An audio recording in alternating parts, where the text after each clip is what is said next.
ప్రియ సంగమా, ఈ కూడికకు విచ్చేసినటువంటి మరి ఈ కుటుంబీకుల బంధువులు, స్నేహితులు, అలాగే ఇరుగు పొరుగు వారు, అలాగే గ్రామస్తులు, ఇక్కడ చేరి ఉన్న ప్రతి ఒక్కరికి ప్రభు యేసుక్రీస్తు నామంలో శుభాభివందనాలు తెలియజేస్తా ఉన్నాను. హల్లెలూయా. చదవబడిన వాక్యం అందరికీ పరిచయమైన వాక్యమే. హల్లెలూయా. దేవుని యొక్క వాక్యం తెలియనటువంటి అనేకులు ఉన్నారు. మరి వారికి మనం బాధ్యత ఏంటంటే వాక్యాన్ని మనం పరిపూర్ణంగా చెప్పాలి. కాలక్షేపం బఠానీలు కాదు, కానీ లోతైన సంగతులు చెప్పాలి. అప్పుడు వాక్యం మనుషులు తాకుతుంది. మనిషి మారాలంటే ఏముండాలి? వాక్యం ఉండాలి. వాక్యం అనగా మాట, అంతేనా? మాట వినుట వలన విశ్వాసం కలుగును. ఆ విశ్వాసం కలిగేయడానికి పలకబడిన మాట అది దేవుని వాక్యమై ఉంది. లోక సంగతులు కాదు, కానీ దేవుని యొక్క సంగతులు నేర్పాలి. నువ్వేం కలిగి ఉన్నావో దానిని ఇతరులకు సాక్ష్యం రూపంలో పంచుకోవాలి. ఈ రాత్రి నేను చెప్పబోయే మాట ఏంటంటే, అసలు దేవుడు అంటే ఏంటి? దేవుడు అంటే ఏమిటి అసలు? అమ్మా, దేవుడు అంటే యోహాను సువార్త 4వ అధ్యాయంలో సమరయ స్త్రీతో ఆయన మాట్లాడుతున్నాడు. దేవుడు ఆత్మ గనుక ఆయనను ఆరాధించువారు ఆత్మతోను సత్యముతోను ఆరాధించాలి. దేవుడు అంటే ఏంటి? ఆత్మ. అది కాడ 1వ అధ్యాయం 1వ వచనం చూసినట్లయితే దేవుని యొక్క ఆత్మ జలముల పైన అల్లాడుచుండే. అంటే దేవుని యొక్క సారూప్యం ఏమిటి? ఆత్మ స్వరూపిగా ఉన్నాడు ఆయన. యోహాను సువార్త 1వ అధ్యాయం చూసినట్లయితే ఆది యందు వాక్యం ఉండెను, ఆ వాక్యము దేవుని యందు ఉండెను, ఆ వాక్యము దేవుడై ఉండెను. హల్లెలూయా. ఇప్పుడు చెప్పాలి, దేవుని యొక్క సారూప్యము, దేవుని యొక్క గుణగణాలు, దేవుని యొక్క ఉనికి ఎలా ఉంది అంటే, మొట్టమొదటి జవాబు దేవుడు ఆత్మ. ఆయన ఆదిలో ఆత్మగా ఉన్నాడు. ఆయన ఆదిలో పలకబడిన మాటగా ఉన్నాడు. The spoken word. ఆయన పలకబడిన మాటగా ఈ సృష్టిని నిర్మించాడు. ఆయన మాట పలికితే చెట్లు కలిగాయి, ఆయన మాట పలికితే సముద్రాలు కలిగాయి, ఆయన మాట పలికితే జలములు వేరయ్యాయి, చీకటి కలిగింది, వెలుగు కలిగింది, సూర్యచంద్ర నక్షత్రాలు కలిగాయి. సర్వ ప్రకృతి కేవలం మాట ద్వారా కలిగింది. ఆయన ఆదిలో ఆత్మస్వరూపిగా ఉన్న దేవుడు పలకబడిన మాటగా ఉన్నాడు. అదే యోహాను అంటున్నాడు, ఆ వాక్యమే శరీరధారిగా కృపా సత్య సంపూర్ణుడిగా మన మధ్య నివసించాడు. ఆది యందు ఆత్మగా ఉన్న దేవుడు యోహాను సువార్తకు వచ్చేసరికి ఆయన శరీరంలోకి వచ్చాడు. హెబ్రీ పత్రిక చాలా ప్రాధాన్యత కూడిన మరి పత్రిక అయ్యున్నది. ఎందుకంటే ధర్మశాస్త్రాన్ని అవలీలగా మాట్లాడగలిగిన వ్యక్తి అపోస్తలుడైన పౌలు. అతడు సౌలుగా ఉన్న కాలంలో ధర్మశాస్త్రాన్ని ఉపదేశించడానికి తర్ఫీదు పొందిన వాడు. గమాలియేలు పాదాల దగ్గర ధర్మశాస్త్రాన్ని అంతటినీ కూడా నమిలి ముంగేశాడు. ధర్మశాస్త్రములో ఆయనకు తెలియని విషయం అంటూ ఏమీ లేదు. హల్లెలూయా. కనుక యేసు ప్రభు వారు ఆ దమస్క గేట్ లో దర్శించిన తరువాత ఆయనకు తెలిసిన సంగతులన్నీ కూడా అవి ఛాయారూపమే, నీడగా ఉన్నాయి. అసలైన రూపం ఎక్కడున్నదో ఆయన బయలుపరిచాడు. ఛాయా నీడ ధర్మశాస్త్రం అయితే అసలైన సారూప్యము, నిజస్వరూపము యేసుక్రీస్తులో ఉంది. ఆయనకు ధర్మశాస్త్రం మాత్రమే తెలుసు, కానీ యేసుక్రీస్తు గురించి తెలియదు. మరి ధర్మశాస్త్రం అంటే ఏంటి, యేసుక్రీస్తు అంటే ఏంటి? ధర్మశాస్త్రం అనగా, ధర్మశాస్త్రం అంటే ఏంటో తెలియనప్పుడు ఇశ్రాయేలీయులకు పాపం అనగా ఏంటో తెలియదు. ఎప్పుడైతే ధర్మశాస్త్రం వచ్చిందో పాపం అంటే ఏంటో తెలిసింది. అంటే ధర్మశాస్త్రం వచ్చిన తర్వాత మనుషులకు బరువైంది. కనుక మనుషుల యొక్క అపరాధముల చేతను, వారి యొక్క అపరాధ కృత్యముల చేతను వారు మరి కృంగిపోయినప్పుడు, బలహీనులైపోయినప్పుడు, ఆ పాపమే వారి మీద ఏలిబడి చేయించినప్పుడు, వారి పాపకృత్యాల నుండి విడుదల పొందడానికి దేవుడు ఒక ఛాయారూపకమైన నిబంధన ఇచ్చాడు. అదే ధర్మశాస్త్రం. లేవియా కాండంలో చూసినట్లయితే మనుషుల యొక్క అపరాధాలను బట్టి వారు ప్రతి ఒక్కరు కూడా సమాజ మందిరంలోకి యాజకుని యొద్దకు మరి వాళ్ళ యొక్క స్తోమతను బట్టి బలి అర్పించేటువంటి ఆ అర్పణ సామాగ్రిని తీసుకురావాలి. ఓపికను బట్టి గువ్వను లేకపోతే మేకను లేకపోతే గొర్రెను ఎద్దును బలి అర్పణగా తీసుకుని వచ్చిన తర్వాత యాజకుడు ఈ 9వ అధ్యాయం ఇంటికి వెళ్ళి పరిపూర్ణంగా చదివితే మీకు అర్థమవుతుంది. యాజకుడు మనుషుల యొక్క అపరాధాలను బట్టి వారి చేతులను ఆ జంతువు మీద వేసి ఆ యొక్క జంతువు తల నరికేవాడు. దీని అర్థం ఏంటంటే మనుషుల యొక్క అపరాధాలను బట్టి మారుగా ఆ జంతువును బలిస్తున్నారు. చిందించబడిన బలి పశువు యొక్క రక్తము ద్వారా మనుషుల యొక్క పాపములు కడిగివేయబట్టలేదు గాని తుడిచివేయబట్టలేదు గాని కొంతకాలము మరుగు చేయబడతా ఉన్నాయి. అంటే పాపానికి పరిపూర్ణమైన ప్రక్షాళన లేదు, కొంతవరకు విడుదల. ప్రతి సంవత్సరం ఆ విధంగా చేయాలి. ఒక్కసారి విడుదల వస్తే ఇంక ఏటేటా బలి అర్పించవలసిన అవసరం లేదు. కానీ ఆ పాపములు పరిపూర్ణంగా తీసివేయబడలేదు కారణం చేత వాళ్ళు ప్రతి సంవత్సరం ఏటేటా యాజకుని యొద్దకు వారు ఏం చేసేవారంటే బలి పశువులను తీసుకొచ్చి పాప పరిహారార్థ బలి అర్పించేవారు. అసలు పాపం లోకంలోకి ఎలా వచ్చింది? అసలు పాపం అంటే ఏమిటి? దేవుడు అంటే ఏంటో తెలుసుకున్నాం. మరి పాపం అంటే ఏమిటి? ఆజ్ఞాతి క్రమమే పాపం, అవిధేయతే పాపం. దేవుడు ఒక మానవుని నిర్మించి ఆ మానవుని కొరకు ఒక ఏదేను వనాన్ని సృష్టించి అందులో అతన్ని స్వతంత్రంగా వదిలి ఈ తోటలో ఉన్న ప్రతి ఒక్క ఫలాన్ని నిరభ్యంతరంగా తినవచ్చు. ఎందుకంటే దేవుడు చేసిన ప్రతిదీ కూడా మంచిదే. ఆ దేవుడు ఆ తోటలో పెట్టిన ఫలవృక్షములన్నీ ఎలా ఉన్నాయి తెలుసా?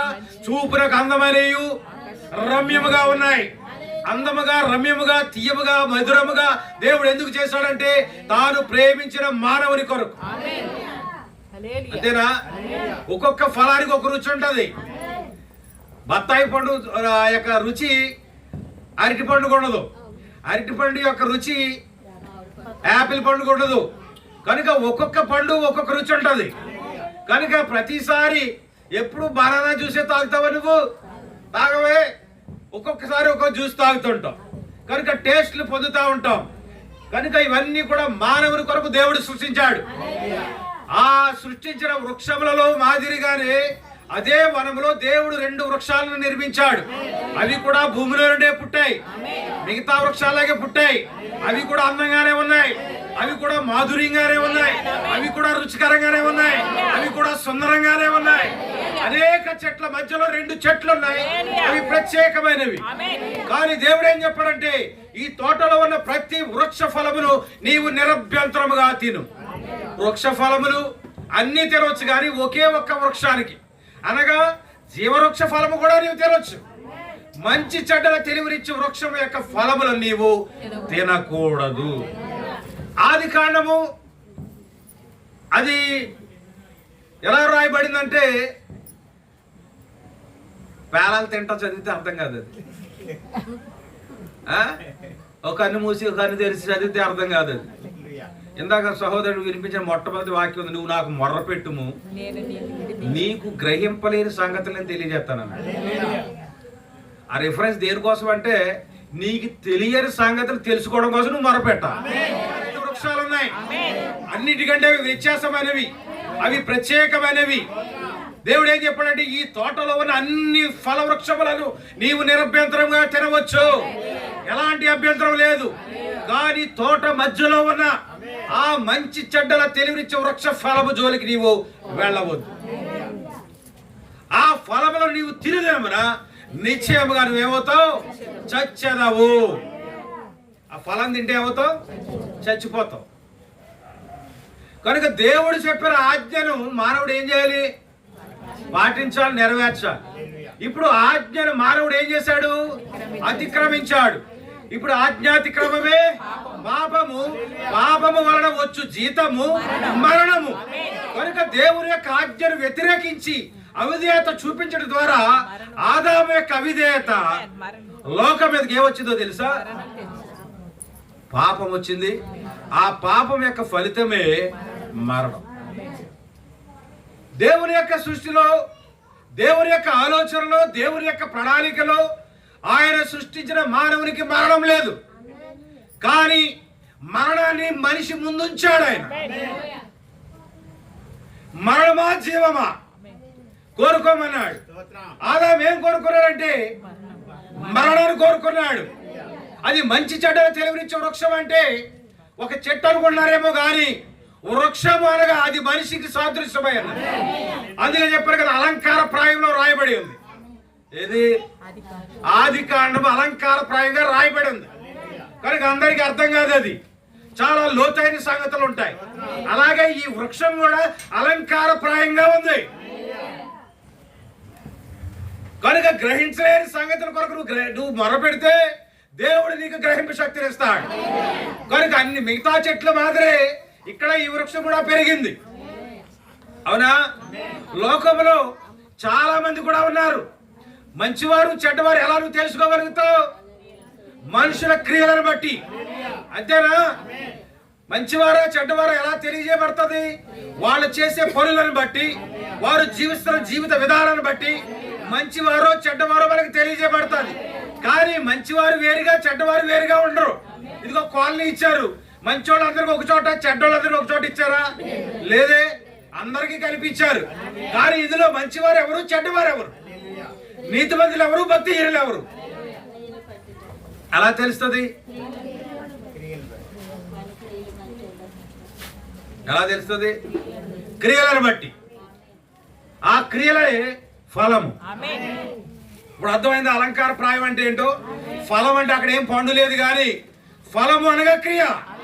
ఆదాము చేసిన క్రియ ఏంటంటే అవిధేయత. అవిధేయత వలన మనిషికి ఏమొచ్చిందంటే, ఏమొచ్చింది? పాపం వచ్చింది. ఆ పాప ఫలితమే మరణం. రోమపత్రిక 5వ అధ్యాయము 17 నుంచి చదువుతా. మరణము ఒకరి అపరాధం వలన వచ్చినదై ఆ ఒకరి ద్వారానే ఏలిన ఎడల కృపా బాహుళ్యమును నీతి దానమును పొందువారు జీవము గలవారై మరి నిశ్చయముగా యేసుక్రీస్తును ఒకరి ద్వారానే ఏలుదురు. మనుషులు ఎలాగే వెళ్తారంట? యేసుక్రీస్తు ద్వారా వెళ్తారంట. ఇంకా ముందుకెళ్ళిన కాబట్టి తీర్పు ఒక్క అపరాధ మూలమున వచ్చినదై మనుషులకు అందరికీ శిక్షావిధి కలుగుటకు ఎలాగూ కారణమయ్యనో అలాగే ఒక్క పుణ్య కార్యము వలన. ఏం కార్యం అంట? పుణ్య కార్యం. అదే లోకస్తులు అంటారంటే లోక కళ్యాణం. దేవునికి స్తోత్రం. ఒక పుణ్య కార్యం ఇక్కడ రాయబడి ఉన్నది. ఆ పుణ్య కార్యం ఏమిటంటే, ఆ పుణ్య కార్యము వలన కృపాదానము మనుషులందరికీ కూడా, మనుషులందరికీ ఏం జరుగుతుంది? జీవప్రదమైన నీతి విధింపబడుటకు కారణమాయను.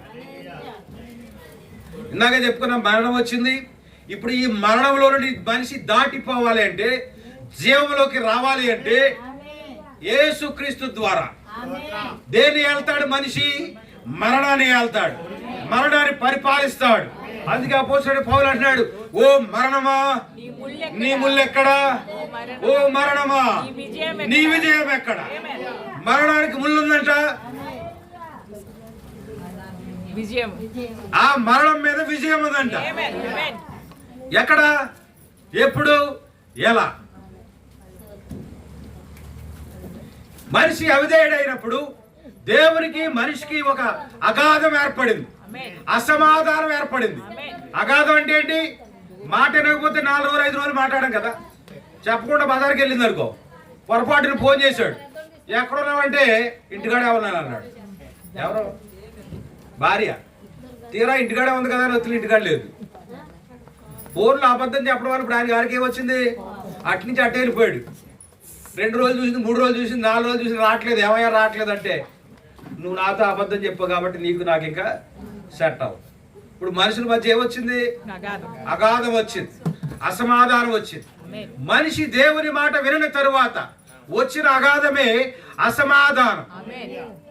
దేవునికి స్తోత్రం. మనిషికి దేవునికి ఒక గోడ కట్టబడింది, అదే అడ్డుగోడ. ఈ అడ్డుగోడ కూల్చాలి, మనిషికి దేవునికి సమాధానం ఏర్పరచాలి. ఎంతకాలం ఉంటావు? ఎంతకాలం కోటి చుట్టూ తిరుగుతావు? నీ డబ్బులు అయిపోతాయి కానీ నీకు అక్కడ ఏమి ఫలితం ఉండదు. డబ్బులు లాగుతారు కానీ ఎవడు నీకు సమాధానం చెప్పడు. అవునా? అలాగే దేవునికి మానవునికి అసమాధానం ఉన్నప్పుడు ఎవరు సమాధాన పరుస్తారు?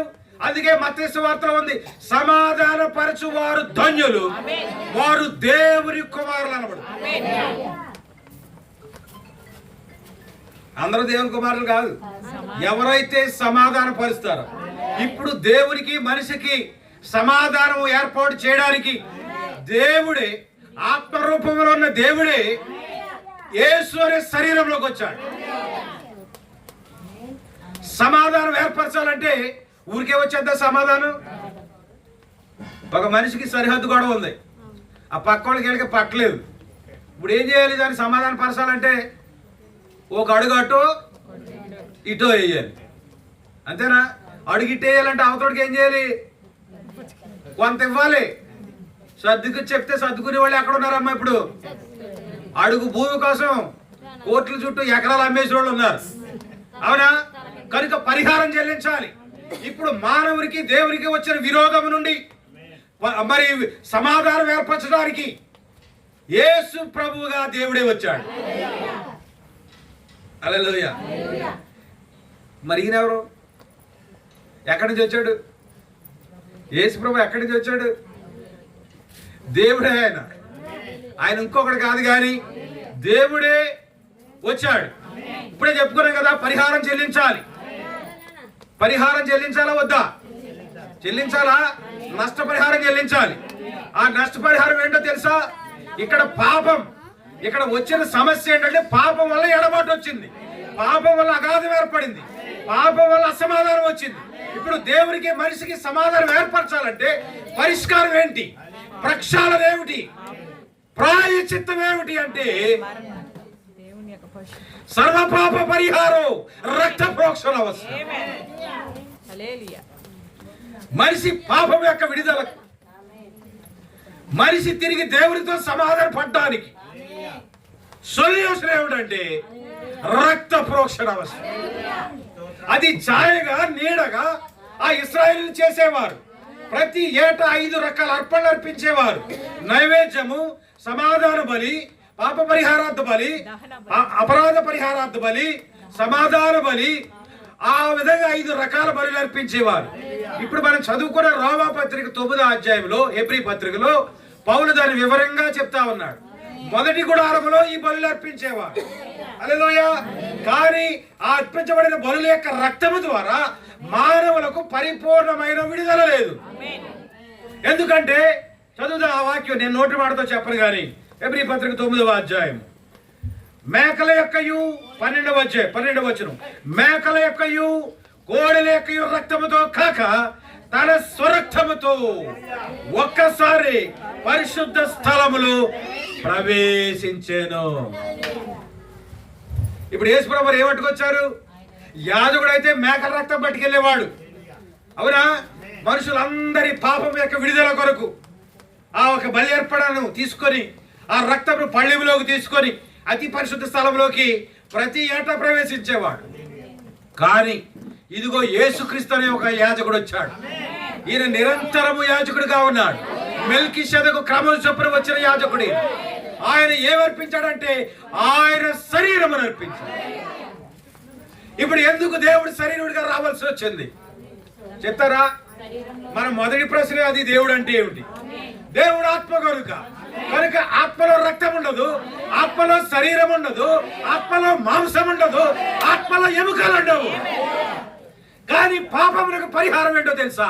పవిత్రమైన రక్తం. ఎక్కడుంది పవిత్రమైన రక్తం? ఎమ్మెల్యే గారి దగ్గర ఉందా? ఎక్కడుంది? ఈ లోకములో ఎవడు పరిశుద్ధుడు కాదు, ఏ భేదమును లేదు. అందరూ పాపము చేసి దేవుడు అనుగ్రహించే మహిమను పొందలేకపోవచ్చున్నారు. అందరూ అంటే అధికారులేంటి, గొప్పవారేంటి, ధనికులేంటి, పేదవారేంటి, లేనోడేంటి, ఉన్నవాడేంటి, ఏ భేదము లేదు. అందరూ పాపము చేసి దేవుడు అనుగ్రహించు మహిమను పొందలేక. సమయం లేదు కాబట్టి నేను నోటు పాడుతూ చెప్తున్నాను, మీకు కావాలంటే రెఫరెన్స్లు ఇస్తాను. ఇప్పుడు దేవుడు అనుగ్రహించే మహిమ ఏంటో తెలుసా? దేవునితో సమాధానం. దేవుడు ఇచ్చే మహిమ ఏంటి? అంతేనా? యాపిల్ల ఏమనుకున్నావు? ఎక్కడ ఇంటికి వస్తాడు కదా, ఎవడు ఆడు ఇంటికి వస్తే ఏమన్నా అట్టుకొస్తాడు, ఆడు ఏమన్నా అట్టుకొస్తే వండుతాడు. ఇప్పుడు ఆడు నేను ఒక ఏదో చిన్న అబద్ధం వాడని చెప్పి ఇంటికి రావడం మానేశాడు. ఇప్పుడు కూరలు రావాలన్నా, నీకు చీరలు కొనాలన్నా, నీ ఇంటిని చక్కదిద్దాలన్నా, సంసారం చేయాలన్నా వాడితో నీకు సమాధానం. అంతేనా? కనుక నీకు మహిమ, నీకు ఘనత, నీకు గౌరవం రావాలి అంటే ఒక్క దేవునితో మాత్రమే నువ్వు సమాధాన పడినప్పుడు. యెషయా గ్రంథంలోకి వెళ్ళినట్టయితే, నా జనులు 2 నేరములు చేసి. ఎందుకు వచ్చింది దేవునితో విరోధం? దేవునితో మనిషికి విరోధం ఎందుకు? ఎందుకు విరోధం? ఆదికాండం 1వ అధ్యాయంలో ఉంది, మీరు ఫలించి అభివృద్ధి పొందమన్నాడు ఆయన. ఎందుకు చేశాడు మనిషిని? జవాబు చెప్పండి. కూడు కూర వండుకుందామనా? మంచి మొక్కలు తెచ్చుకుని బాగా పీక్కుని తిందామనా? ఎందుకు మనిషిని చేశాడు దేవుడు? ఏలమన్నాడు. చదువు మాట 1వ అధ్యాయం ఆదికాండం 28వ వచనం. దేవుడు వారిని ఆశీర్వదించిన ఎట్లనగా, మీరు ఫలించి అభివృద్ధి పొంది విస్తరించి భూమిని నిండించి దానిని లోపరుచుకోండి. సముద్రపు చేపలను, ఆకాశ పక్షులను, భూమి మీద పాకు ప్రతి జీవిని ఏలుడే. ఏం చేయాలి? చేపలు నువ్వు ఏలాలి, ప్రతి జీవిని నువ్వు ఏలాలి. ఏలనంటే అర్థమవుతుందా? పరిపాలించాలి. నీవు అధికారివి, నీవు నాయకుడవు. దేనికి నాయకుడవు? దేనికి అధికారం అంటే సర్వ సృష్టి మీద దేవుడు మనిషికి అధికారం ఇచ్చాడు. కానీ మనిషి ఏం చేస్తున్నాడు? చెట్టుకి వంగటమే, పుట్టకి వంగటమే, రాడికి వంగటమే, రప్పకి వంగటమే. కానీ దేవుడు ఏం చెప్తున్నాడు తెలుసా? ప్రతి జీవిని నువ్వేం చేయాలి? ఏలాలి, పరిపాలించాలి. దేవుని నామానికి మహిమ కలుగు. ఏలునకు బదులుగా లోబడ్డాడు, ఏలడానికి బదులుగా బోకరిల్లాడు, పరిపాలించడానికి బదులుగా మొక్కుతున్న దాని ఫలితమే దేవునికి మనిషికి అసమాధానం వచ్చింది. ఈ అసమాధానాన్ని తొలగించడానికి దేవుడే నరుడుగా దిగి వచ్చి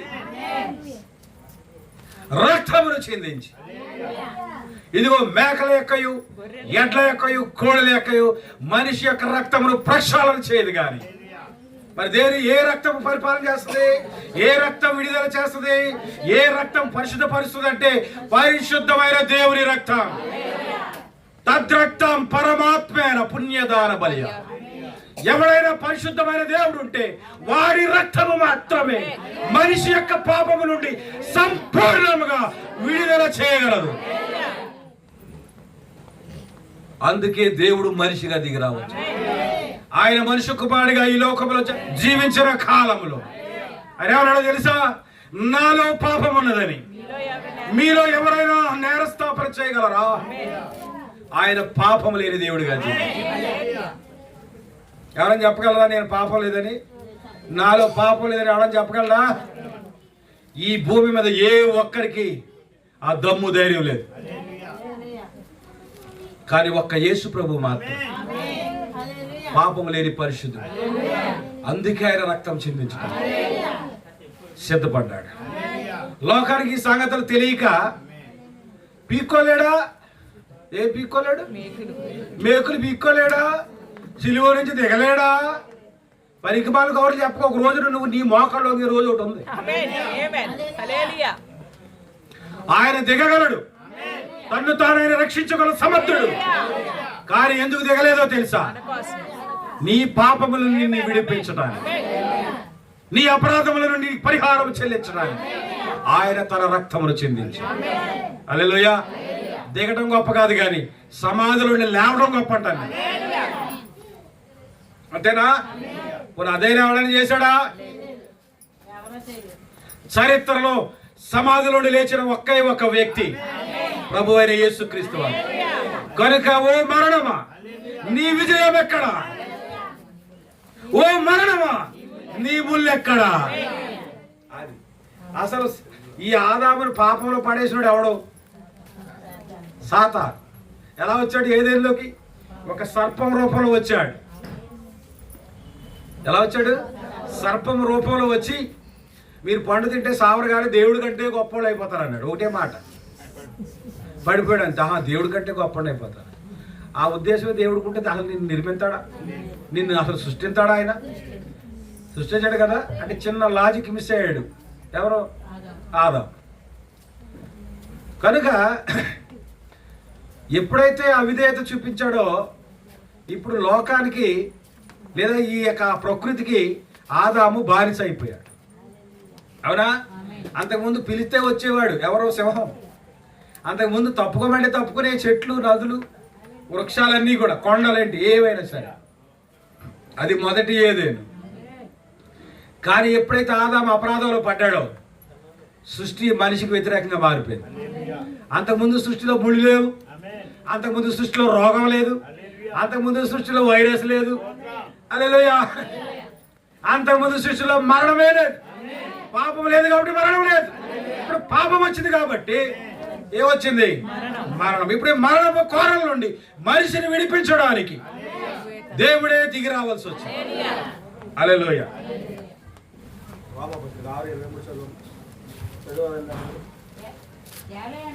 ఏలయనగా పాపము వలన వచ్చు జీతము మరణము, అయితే దేవుని యొక్క కృప పట్టుకోవాలి. ఇందాక ధర్మశాస్త్రం ఏం చెప్తుందంటే మనిషిని ఎప్పుడు ధర్మశాస్త్రం పాపి అని చెప్తుంది. ధర్మశాస్త్రం ఏం చెప్తుంది? ధర్మశాస్త్రం లేనప్పుడు పాపం అనగా ఏంటో తెలియదు, అవిధేయత అంటే ఏంటో తెలియదు. ఎప్పుడైతే ధర్మశాస్త్రం వచ్చిందో పాపం అనగా ఏంటో తెలిసింది.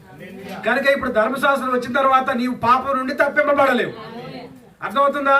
అంటే ధర్మశాస్త్రం ముందు మనిషి నిలబడినప్పుడల్లా ధర్మశాస్త్రం ఏం చూపిస్తుంది? అర్థంలో నీవు పాపివి, నీవు పాపివి, నీవు పాపివి అంటారు. అందుకే మీ అపరాధముల చేతను మీ పాపముల చేతను మీరు చచ్చిన వారై ఉండగా. నీవు ఎప్పుడు ధర్మశాస్త్రం దగ్గరికి వెళ్ళాలన్నా ధర్మశాస్త్రం ఎక్కడ ఉంది? సమాజ మందిరంలో ఉంది. సమాజ మందిరం యాజకుడు చదువుతాడు. ఆ యాజకుడు ధర్మశాస్త్రం చదివినప్పుడల్లా కూడా నీవు పాపివి, నీవు పాపివి అంటారు. అయితే మొదటిది ఏంటి? ధర్మశాస్త్రం. రెండవది ఏంటి? కృప. ఇప్పుడు ఆయన ఏమి తీసుకొచ్చాడు ఈ లోకానికి? కృప. మనం ఎలా రక్షించబడ్డామంటే కృప ద్వారా. నీ గొప్ప వల్ల, నీ పలుకుబడి వల్ల, నీకున్న ధనము వల్ల, దీని వల్ల కాదు నువ్వు రక్షించబడతా. మహాదేవుని యొక్క కృప వలన, కృప చేతనే మీరు రక్షించబడి ఉన్నారు. అంతేనా? మీ అపరాధముల చేతను పాపముల చేతను మీరు చచ్చిన వారై ఉండగా క్రీస్తుతో కూడా ఆయన మిమ్మలను బ్రతికించెను. ఇప్పుడు క్రీస్తు వల్ల మనం బ్రతికాం. క్రీస్తు రక్తం ద్వారా మనం విడుదల పొందాం. అదే కృప అన్నది. ధర్మశాస్త్రం నిన్ను పాపిగా చూపించినప్పుడు యేసుక్రీస్తు యొక్క రక్తం ద్వారా నీ విడుదల పొందినప్పుడు ఆ కృప నీవు నీతిమంతులని చూపిస్తావు. హల్లెలూయా. ఆదాము యొక్క ఫలం ఏంటి? అవిధేయత అనే ఫలం. అర్థమవుతుందా? సమయం లేదు, మీ వాక్యాలు చూపిస్తాను. మత్తయి సువార్తలో ఉంది, మంచి ఫలమును ఫలింపని ప్రతి చెట్టు నరకబడి అగ్నిలో వేయబడు. ఎక్కడ ఉన్నది? మత్తయి సువార్త 7:19 చదువు వినిపించమ్మా. మంచి ఫలము ఫలించని ప్రతి చెట్టు నరకబడి అగ్ని వేయబడి ఉందా? ఎక్కడుందా చెట్టు? చెప్పాలి. ఆ చెట్టు ఎక్కడుంది? మంచి ఫలం ఫలించిన చెట్టు అంటే అది చెడ్డ చెట్టేనా? ఆ చెడ్డ చెట్టు ఎక్కడుంది? అదేంటి? మనం మనుషులం కదా, చెట్లు ఎలాగయ్యో? ఇప్పుడు ఆది కాండంలో ఉన్న చెట్టు ఏంటి? అలంకార రూపం. అర్థమైందా మీకు? కనుక నరకబడి అగ్నిలో వేయబడే చెట్టు ఏంటో తెలుసా? మనిషి. ఎందుకు నరకబడి అగ్నిలో వేయబడతాడంటే మంచి ఫలాలు లేవు. ఏమి లేవు? మంచి ఫలాలు లేనప్పుడు ఏం చేస్తాడంటే దేవుడు ఈ యొక్క వ్యక్తిని నాశనం చేస్తాడు, అగ్నిగుండంలో పడేస్తాడు. లోకాసు వార్త 8వ అధ్యాయము 8-9 వచనాలు.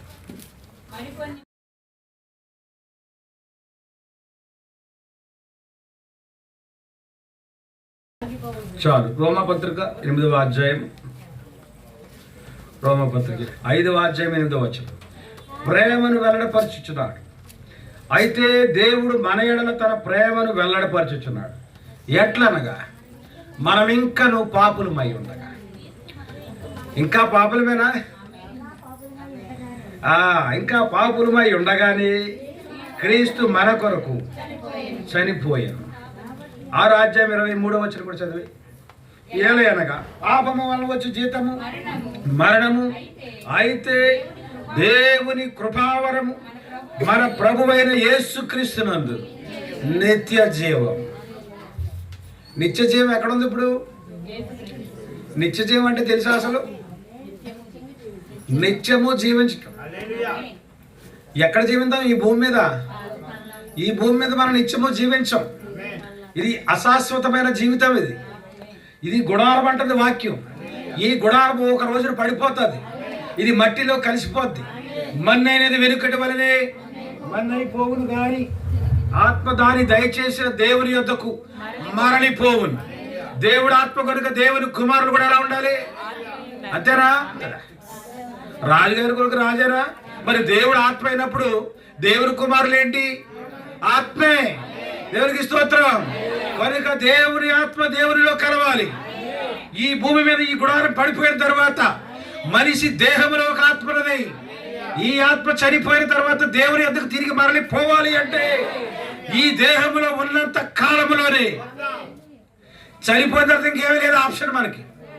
మనము బ్రతికి ఉండగానే మన ఆత్మకి ఏమి రావాలి? రక్షణ రావాలి. ఈ రక్షణ ఎక్కడ ఉన్నది? యేసుక్రీస్తునందు ఉంది. చదువు ఇప్పుడు పూర్తిగా అర్థమవుతుంది వాక్యం.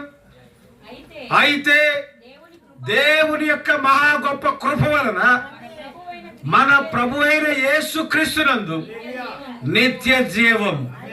ఎక్కడుంది ఇప్పుడు ఈ నిత్య జీవం? అయ్యా, 7 లోకాలు దాటి 7 సముద్రాలు ఈదికెళ్ళిన తర్వాత మర్రి చెట్టు త్వరలో ఉందా నిత్య జీవం? మరి ఎక్కడుంది? మన ప్రభు అయిన యేసుక్రీస్తునందు నిత్య జీవం. హల్లెలూయా. ఒక ధర్మశాస్త్ర బోధకుడు వచ్చి యేసు ప్రభుని అడిగాడు, ఎందుకంటే నువ్వు పరలోకం నుంచి వచ్చేవారు మాకు తెలుసు, అంటే ఇప్పుడు నిత్య జీవం ఎక్కడుంది? పరలోకంలో ఉందని తెలుసు. కనుక ఈ ధర్మశాస్త్ర బోధకుడు అడుగుతా ఉన్నాడు, నిత్య జీవం పొందడానికి ఏం చేయాలి? అంతేనా? అక్కడి నుంచి వచ్చావు కాబట్టి నీకు తెలుసు కనుక చెప్పంటున్నాడు. అప్పుడు ఆయన ఏమన్నాడంటే, ఒకడు కొత్తగా జన్మించితేనే కాదు నిత్య జీవం పొందాలంటే ఏం చేయాలి? కొత్తగా జన్మించాలి. కొత్తగా జన్మించడం అంటే ఒకసారి తల్లి గర్భంలో జన్మించేసాం, అది పాత జన్మ. కానీ కొత్త జన్మ ఏంటో తెలుసా? ఒకడు నీటి మూలముగాను ఆత్మ మూలముగాను జన్మించితేనే గాని వాడు దేవుని రాజ్యమునకు వారసుడు కాలేడు. నీకు నిత్యత్వం కావాలి అంటే, నీకు పరలోకము కావాలి అంటే నువ్వు ఏమేమో పేర్లు పెట్టుకో, అక్కడికి నీ ఆత్మ చేరాలి అంటే ప్రభు అయిన యేసుక్రీస్తునందు మాత్రం. అర్థమవుతుందా? ఎందుకంటే ఈ శరీరానికి జన్మించిన వాడు ఆయనే, ఈ శరీరంలో ఆత్మను పెట్టినవాడు ఆయనే, కనుక ఈ ఆత్మను తీసుకునేవాడు ఆయనే. అవునా? ఎక్కడికైనా వెళ్ళడం సులువు, కానీ రావడం కష్టం. తెలుసు కదా, మనం పూర్వం కథలు చదువుకున్నాం. పద్మవ్యూహం. వెళ్ళడం నేర్పడంటే కానీ రావడం నేర్పడంటే. అలాగే ఈ భూమి మీదకి మనం జన్మించడం సులువు. అనంతకాల ప్రణాళికలో దేవుడు ప్రతి వారిని కూడా ఎలాంటి భేదాలు లేకుండా, ఎలాంటి తారతమ్యాలు లేకుండా అందరికీ జన్మనిచ్చిన వాడు దేవుడే. కానీ మనుషులు మరి మానవ కల్పితమైనటువంటి పద్ధతులు పెట్టుకొని దేవునికి దూరం అయిపోయినప్పుడు తిరిగి మళ్ళీ వారి యొక్క ఆత్మ దేవుని సన్నిధికి చేరాలి అంటే ఆయన చేసిన ఒకే ఒక్క ప్రణాళిక, ఆయన చూపించిన ఒకే ఒక్క మార్గము నిత్య జీవం. అది ఆయన ద్వారా మాత్రమే. అందుకే ప్రభు భూమి మీద ఉన్న కాలంలో ఆయన మాట్లాడిన మాటలో ఒక మాట ఏంటంటే, నేనే మార్గము, నేనే సత్యం, నేనే జయం.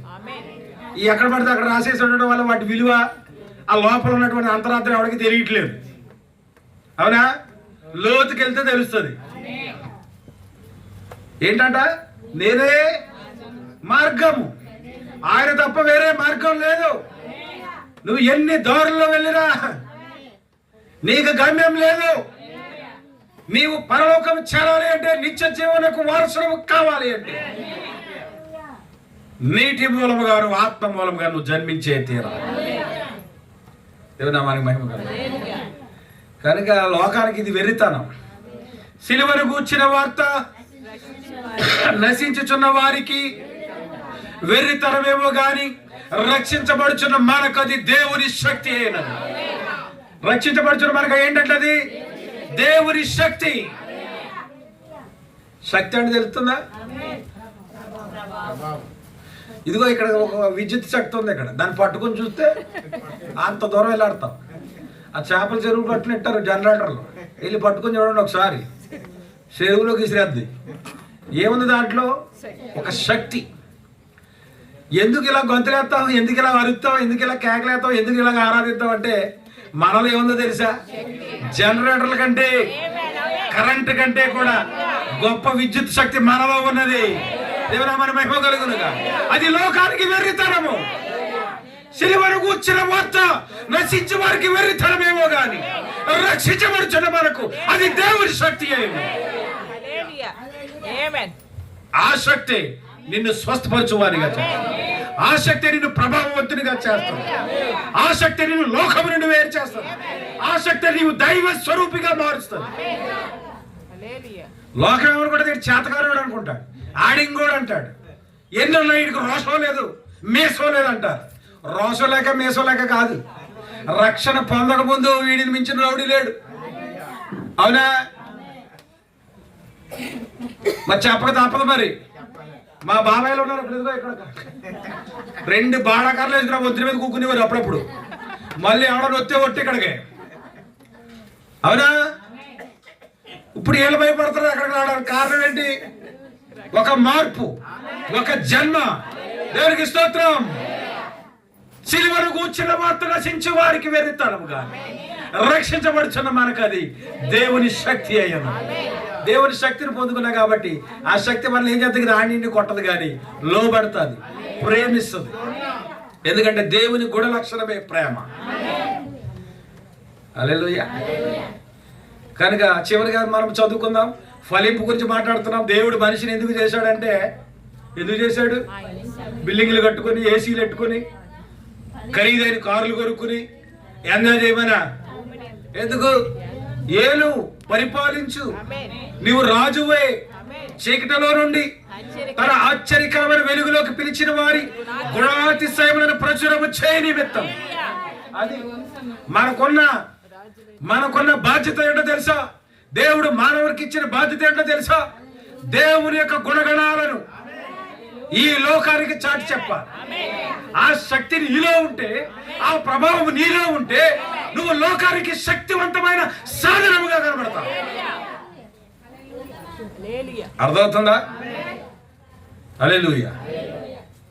కనుక దేవుని శక్తి మనల్ని ఎలా మారుస్తుందంటే, ఫలాలు ఫలించే విధానాలకు మనల్ని తీసుకెళ్తాం. అర్థమవుతుందా? ఇప్పుడు వృక్ష ఫలాలు ఏంటో తెలుసా? ఏ వృక్ష ఫలాలు? అక్కడ అన్నిట్లో మిళితమైపోయిన 2 చెట్లు. ఆ చెట్లు యొక్క ప్రాధాన్యత ఏంటో తెలియట్లేదు. అవునా? మీకు అర్థమవడం కోసం చెప్తాను. పూర్వం ఈ ఆడవాళ్ళందరూ ఇల్లు అక్కడ ఈ గిల్టెడ్ నగలు కొనుక్కునేవారు. ఏం కొనుక్కునేవారు? రోల్డ్ గోల్డ్ నగలు. రమణ గోల్డ్ కవరింగ్ అని ఉంది, గడియాసం.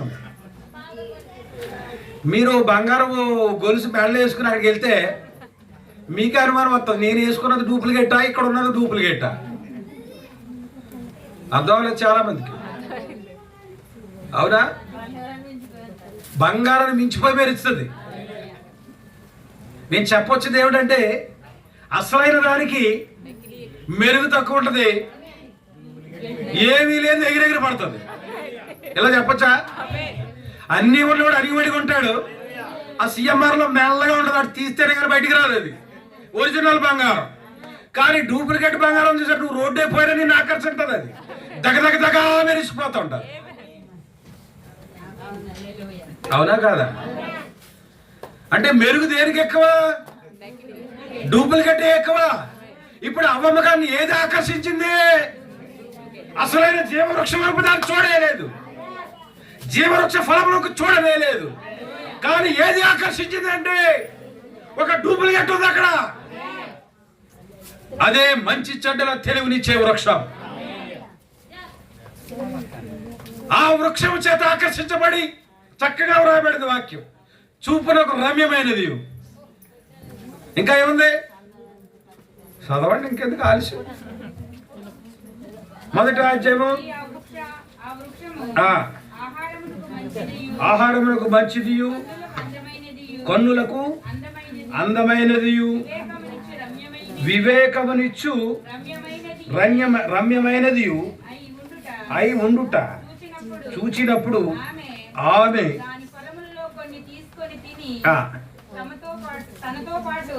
ఎన్నో వచ్చిన చదువుతున్నావు మనం? 3:6 చదువుతున్నావా? 3:6 కాదు, 2:6 చదువు, 7 చదువులా. దేవుడని యెహోవా నేల మంటితో నరుని నిర్మించి వారి నాస్కరంలో జీవవాయును వదగా నరుడు జీవాత్మాయను. నరుడు ఏంటంట? దేవుడు ఆత్మ కనుక నరుడు కూడా ఆత్మే. ఆయన ఊపిరే ఆత్మ. హల్లెలూయా. కనుక జీవాత్మాయను. తూర్పున ఏదేలో ఒక తోట వేసి తాను నిర్మించిన నరుని దానిలో ఉంచెను. ఇప్పుడు చదువమ్మా వాక్యం 9వ వచనం. మరియు దేవుడైన యెహోవా చూపునకు రమ్యమైనదియు ఆహారమునకు మంచిదియునైన ప్రతి వృక్షమును, ఆ తోట మధ్యను జీవ వృక్షమును, మంచి చెడ్డల తెలివినిచ్చే వృక్షమును నేల నుండి వరిపించాను. అంటే దేవుడు నేల నుండి వరిపించి అన్ని వృక్షాలకి అదే గుణగణాలు ఉన్నాయి. ఇప్పుడు చదువు 3వ అధ్యాయం 9వ వచనం. ఏది ఆకర్షించింది? అర్థమైందా? ఏది ఆకర్షించింది? అన్ని చెట్లకి గుణగణాలు ఒకలాగే ఉన్నాయి. సిఎంఆర్ షాపింగ్ లో ఉన్న ఒరిజినల్ బంగారం లేక కారణం ఏమి అమ్మగారిని ఆకర్షించలేదు. కానీ చూపునకు రమ్యమైనది, ఆ కన్నులకు ఇంపుగా ఉన్న ఆ వృక్షం కూడా ఆకర్షించింది.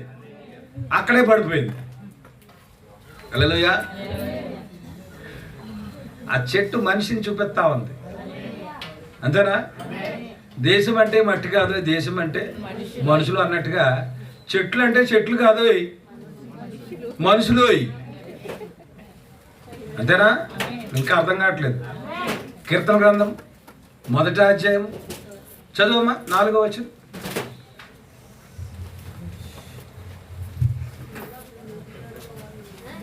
మూడవ వచనం.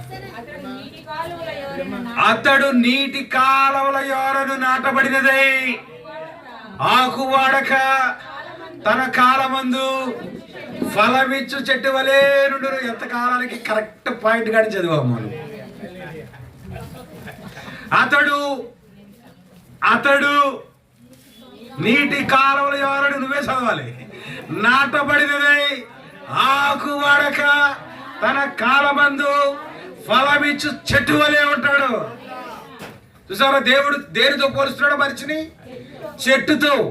ఒక నీటి కాలువల నాటబడిన చెట్టు ఎంత పచ్చగా అభివృద్ధి పొంది ఆకులు నిగనేగా పెరుగుతూ మంచి గెలలు వేసి మంచి ఫలాలు ఇస్తుందో నీతిమంతుడు ఎలా ఉంటాడంట. మరి భక్తిహీనుడు ఎలా ఉంటాడు చెప్తారా? మీకు తెలిసిన వాక్యం ఏమైనా ఉంటే? భక్తిహీనుడు ఎలా ఉంటాడు? తరంకుండా పారిపోతాడంట. అదే అక్కడ రాయబడి ఉంది. గాలికి చెదరగొట్టు పొట్టువలే ఉందురు. ఎవరు? భక్తిహీనుడు. కనుక నీతిమంతుని దేవుడు దేనితో పోలుస్తున్నాడు? ఇంకా కీర్తన 92 12వ వచనం కూడా చదివి. నీతిమంతులు 10 అయిపోయింది. నీతిమంతులు ఇక్కడ ఏ చెట్టుతో పోలుస్తున్నాడు? అక్కడ నీటి కాలంలో మారిన మొక్క. ఇక్కడ నీతిమంతుడు ఖర్జూర వృక్షము వలె మొవ్వు వేయుదురు. నమ్ముతున్నావా వాక్యాన్ని? నీవు ఫలించాలి అంటే మొదట నిన్ను సృష్టే ఫలించడానికి ఆయన. కానీ నీ ఎక్కడేసిన గొంగలు అక్కడలా ఉన్నావు అంటే, నీ బ్రతుకులో ఆశీర్వాదం లేదంటే, నీ బ్రతుకులో ఆనందం లేదంటే, నీ బ్రతుకులో అభివృద్ధి లేదంటే, అన్నీ ఉన్నా కానీ స్వస్థత లేదంటే,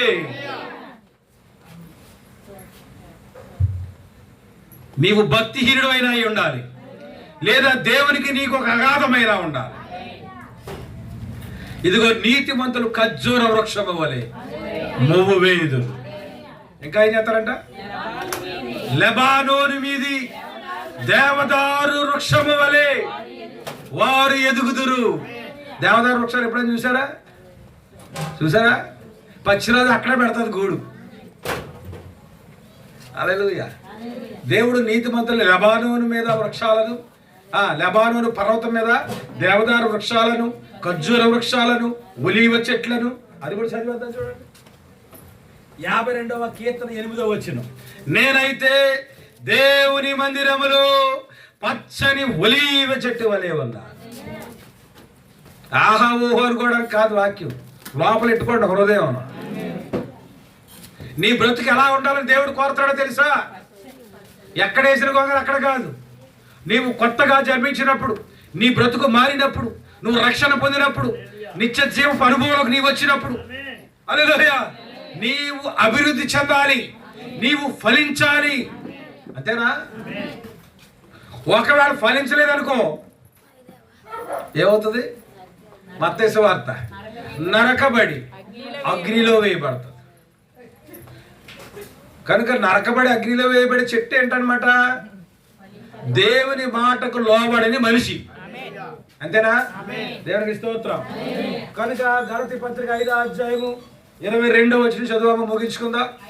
అయితే ఆత్మఫలమేమనగా, ఇదిగో నువ్వు ఫలించవలసిన ఫలాలు ఇక్కడ ఉన్నాయి. నువ్వు ఫలించవలసినవి, నువ్వు జీవించవలసినవి, నీవు భూమి మీద ఉన్నంత కాలము నీలో చూపించవలసిన గుణగణాలు, గుణ లక్షణాలు. ఇందాకే అన్నాను కదా, మంచివారు చెడ్డవారు ఎలా తెలుస్తుంది? అందుకే యోహాను సువార్త ఉంది, వారి ఫలముల వలన మీరు వారిని తెలుసుకుందరు. వారు మంచివారు చెడ్డవారు, నీతిమంతులు భక్తిహీనులు నీవు తెలుసుకోవడానికి దేవుడు ఒక రాడార్ ఇచ్చాడు, ఒక గీటు రాయి ఇచ్చాడు. ఆ గీటు రాయి ఏంటంటే వారి ఫలముల వలన. ఎలా తెలుసుకుంటాం మనం? మనుషులు ఫలించే ఫలములు అనగా వారు చేయు క్రియల వలన వారు మంచివారో చెడ్డవారో నీతిమంతులో భక్తిహీనులో మనం తెలుసుకోగలుగుతాం. దేవుని నామానికి మహిమ కలుగుతాం. ఇప్పుడు ఫలించవలసిన ఫలాలు ఏంటి చూసేద్దామా? ప్రేమ, సంతోషము, సమాధానము, దీర్ఘశాంతము, దయాళుత్వము, మంచితనము, విశ్వాసము, సాత్వికము, ఆశానిగ్రహము. ఇట్టి వాటికి విరోధమైన నియమేమేది లేదు.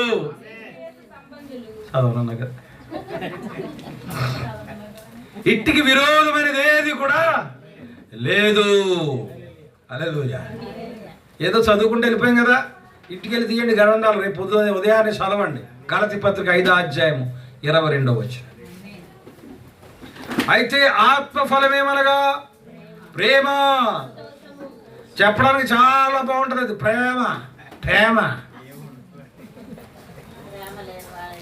ప్రేమ లేని వాడినైతే వ్యర్థుడు అంటాడు పౌలు. హల్లెలూయా. కాల్చడానికి నా శరీరం అప్పగించినా సరే, ఊరందరిని పిలిచి పండక్కి నువ్వు పప్పలెట్టినా సరే, వస్త్రదానం, అన్నదానం, ఏ దానాలు నువ్వు చేసినా సరే, నీలో ప్రేమ లేకపోతే నీవు వ్యర్థుడవు. ఆ ప్రేమ అనే ఫలమును ఫలించాలి అంటే క్రీస్తు నీలో ఉండాలి. ఆయన నీలో లేకుండా నీవు ఈ ఫలాలను నువ్వు ఫలించవు. కనుక మంచి ఫలమును ఫలింపని ప్రతి చెట్టు నరకబడి అగ్నిలో వేయబడు. ఏ అగ్ని అది?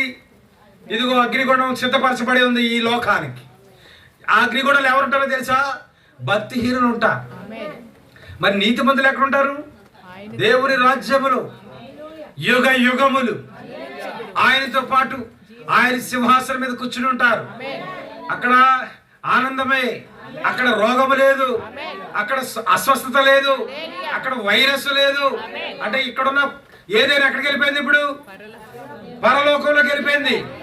పరలోకమే నూతన ఏదేను. ఆ ఏదేనులో ఏముందో తెలుసా? మరుగై ఉన్న ఒక చెట్టు ఉంది అక్కడ. ఇందాక చూడలేని చెట్టు ఇప్పుడు చూస్తుంది. ఎవడైతే జయిస్తాడో ఆ జయించు వారికి జీవ వృక్ష ఫలములను భుజింపనిత్తును. హల్లెలూయా. అప్పుడు నువ్వు తినలేదు, అప్పుడు గుర్తించలేదు. కానీ ఈ లోకాన్ని జయించగలిగితే, లోకాన్ని జయించడం అంటే అలెగ్జాండర్ల కత్తట్టుకుని యుద్ధం చేయాలా కాదే, ఈ లోక కార్యాలను జయించాలి. అంతేనా?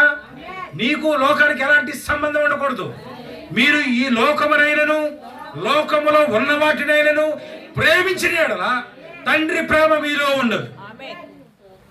కనుక లోక ప్రేమ కాదు కానీ దైవ ప్రేమ మనకు కలిగి జీవించాలి. కనుక దైవ ప్రేమను మనం కలిగి జీవించినప్పుడు హల్లెలూయా, దేవుడు మనల్ని అంగీకరించి ఆ నిత్యరాజ్యానికి మనం వారసులను చేసి ఆ నిత్యరాజ్యములో ఉన్నటువంటి జీవవృక్ష ఫలములను మనకి బహుమానంగా ఇస్తాడు.